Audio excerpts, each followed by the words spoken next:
আসসালামু আলাইকুম my lovely viewers. আজকে আমি কই মাছ দিয়ে পুঁইশাক রান্না করব। তো এখানে 3টা কই মাছ নিয়েছি, আর এখানে নিয়েছি কিছু পুঁইশাক। এখানে 3টা ডগা বাড়ি থেকে নিয়ে এসেছি, চিকন চিকন ডগাগুলো এত সুন্দর। তো মাছটাকে আমি প্রথমে ভেজে নিব। ভেজে নেওয়ার জন্য কিছুটা লবণ আর হলুদের গুঁড়ো আর মরিচের গুঁড়ো দিয়ে আমি এটা মেখে রেখে দেবো 4-5 মিনিট। 4-5 মিনিট পরে আমি এটা ভেজে নিব।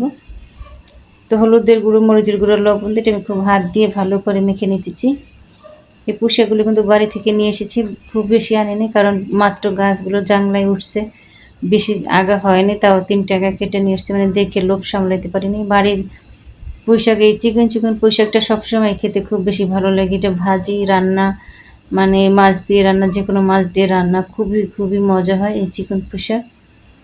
তো 5 মিনিট পরে আমি ফ্রাই প্যান চুলায় দিয়ে কিছুটা তেল দিয়ে মাছগুলো ভাজার জন্য দিয়ে দিয়েছি। এই মাছগুলো কিন্তু খুব বেশি করে ভাজার দরকার নেই।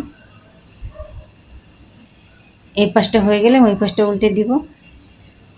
এই যে জাস্ট গোল্ডেন কালার হলে এটা নামিয়ে নেব। আর বেশি মচমচা করে ভাজতে গিয়ে যাবেন না, কারণ মচমচা করে ভাজার মজাটা কিন্তু আলাদা, আর এইভাবে ভেজে মাছ দিয়ে, শাক দিয়ে বা সবজি দিয়ে রান্না করার মজাটা আলাদা। শাক বা সবজি দিয়ে রান্না করলে তখন ওই মাছগুলো খুব বেশি ভাজতে হয় না, তাহলে কিন্তু মাছের ভিতরে কিছু ঢুকে না, মশলাও ঢুকে না, তারপর রান্নার যে সুন্দর একটা ফ্লেভার সেটাও কিন্তু ভিতরে যায় না, তাই খেতে বেশি মজা লাগে না। তো কই মাছটা কিন্তু হয়ে গেছে, এবার আমি উঠিয়ে নিব। কই মাছটা উঠিয়ে নিয়ে কই মাছের যে তেলটুকু আছে এটুকু আমার রান্না হয়ে যাবে। এতে আমি কিছুটা পেঁয়াজ কুচি দিয়ে দেবো। পেঁয়াজ কুচি দিয়ে এই যে যখন পেঁয়াজ কুচিটা লালচে হয়ে গেছে তখন আমি কিছুটা মশলা দিয়ে দেবো। প্রথমে দেবো আদা রসুন বাটা, এটা ফ্রোজেন ছিল তো তাই চাকা চাকা। এবার একটু পানি দিয়ে দেবো, পানি দিলে এটা গলে যাবে এবং মশলাটা কষানোর জন্য খুব সুবিধা হবে। আর পানি দিয়ে একবারে পানি দিয়ে কখনো মশলা কষাবেন না, মশলা পানি দিয়ে কম কম পানি দিবেন, ওটা শুকিয়ে গেলে আবার দিবেন। আপনার যদি প্রয়োজন হয় যে আরও কষানো দরকার তাহলে আরও পানি দিবেন। এভাবে স্টেপ বাই স্টেপ যদি মশলাটা কষান, সেই মশলাটা কিন্তু খেতে বেশি মজা হয়, সেই তরকারির স্বাদটা কিন্তু খুব বেশি ভালো হয়। এখন আমি দিয়ে দিচ্ছি হলুদের গুঁড়ো, মরিচের গুঁড়ো, ধনিয়া গুঁড়ো। তো সব গুঁড়ো মশলা দেওয়া শেষ, এবার নেড়েচেড়ে মশলাটা কষানোর পালা আমার। আমি এই পানিটা শুকিয়ে গেলে আবার একটু পানি দিয়ে মশলাটা কষিয়ে নেব। এখন দিয়ে দিচ্ছি ঝালের জন্য কাঁচামরিচ কুচি। আমি এখানে কিন্তু খুব সামান্য পরিমাণে মরিচের গুঁড়ো ব্যবহার করছি, জাস্ট কালারটা সুন্দর আসবে জন্য।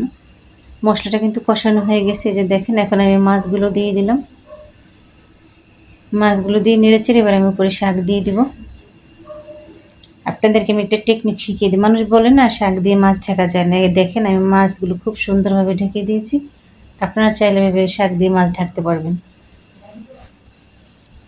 শাকটা কিন্তু একেবারে শুকিয়ে, মানে চুপসে কমে যাবে। এখন একটু উপর থেকে নিচ থেকে নেড়ে চেড়ে তারপরে আমি ঢাকা দিয়ে দেবো। ঢাকা দিলে 3-4 মিনিট পরে ঢাকাটা উঁচু করলে দেখবেন একেবারে কমে গেছে, শাক মাছ সব কমে একেবারে ছোট হয়ে গেছে।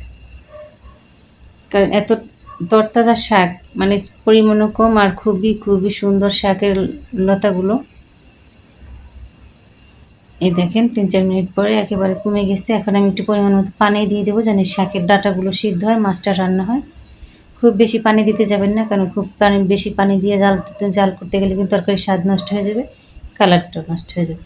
আমি 2টা কাঁচামরিচ দিয়েছি, এটার মাথাটা কিন্তু একটু ফাটিয়ে দিয়েছি জাস্ট ফ্লেভার। তো আবার ঢাকা দিয়ে দিয়েছি আমি। দেখেন 5-6 মিনিট ঝোলটা কিন্তু, মানে শাকের ডাঁটাগুলো ঝোল রাখবো না, মাখা মাখা ঝোল রাখবো। শাকের তরকারি কিন্তু ঝোল বেশি মজা লাগে না, তাই খুব বেশি পানি দেওয়ার দরকার নেই। চারপাশটা কিন্তু শুকিয়ে গেছে, বুঝতেই পারতেছেন, মানে শাকে বেশি পানি নেই।